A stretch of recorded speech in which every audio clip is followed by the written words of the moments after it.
Every day, oil companies in California dump millions of gallons of wastewater underground. Most of it is getting injected deep under the Central Valley, which also happens to be the state's agricultural heartland. Christin Ayers found some farmers suspect that wastewater might be what's killing their crops and impacting our food supply.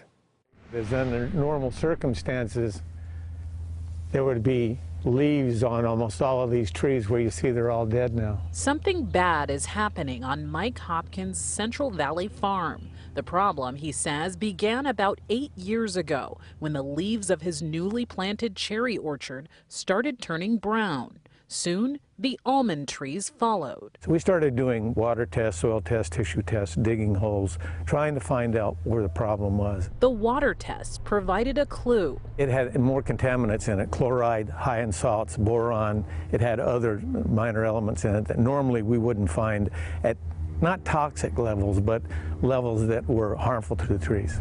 His irrigation water contained the very same salty compounds found in the wastewater produced by dozens of nearby oil wells.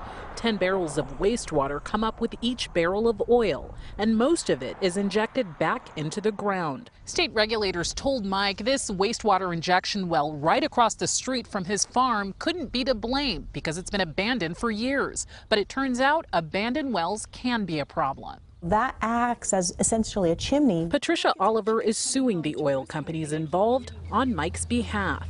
According to the lawsuit, abandoned injection wells reach into the same area deep underground where dozens of other active wells are injecting wastewater. When pressure builds into the injection zone, the wastewater can push up through an abandoned well if it's not properly sealed and leak into the fresh water zone above it. Nobody's testing the water wells nearby, even though the Division of Oil and Gas knows that there are multiple farmers complaining. In this email to KPIX, one of the oil companies involved, San Joaquin Facilities Management, told us there is no evidence that San Joaquin's injected water escaped the zone into which it was injected. 3 other oil companies said they can't comment because of pending litigation.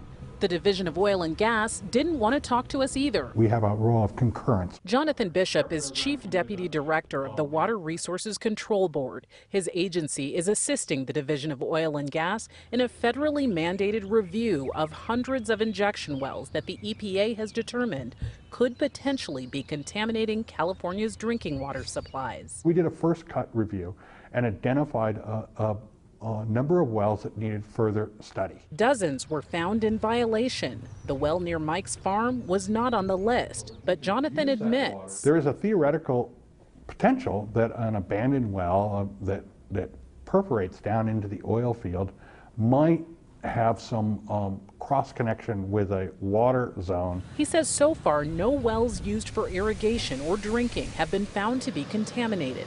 But the review process, scheduled to be completed this month, is way behind target, and all the geological and mechanical surveys to make sure the injection wells are safe are being done by the oil companies. Is that a little like having the fox watch the hen house? Well, it's what we have been doing for 50 years. It's the way our regulatory scheme works. I see it getting worse. Back at the farm, attorney Patricia Oliver says with no help from the state, her client had no choice but to sue. We all know what we face with the current administration trying to take away any power the EPA has.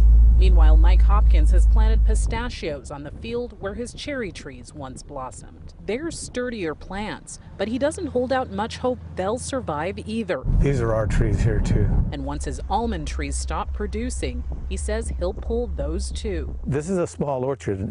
Well, you know, we have neighbors that are much larger than us going through the same problems. Once we get to a point where everybody's complaining, it's probably going to be too late. In Kern County, Christin Ayers, KPIX 5. Well, the oil industry sources that we talked to told us the source of the salty irrigation water problem is not their injection wells, but rather the drought and big ad irrigation practices. We have the full statement from the one oil company that did respond to us on our website.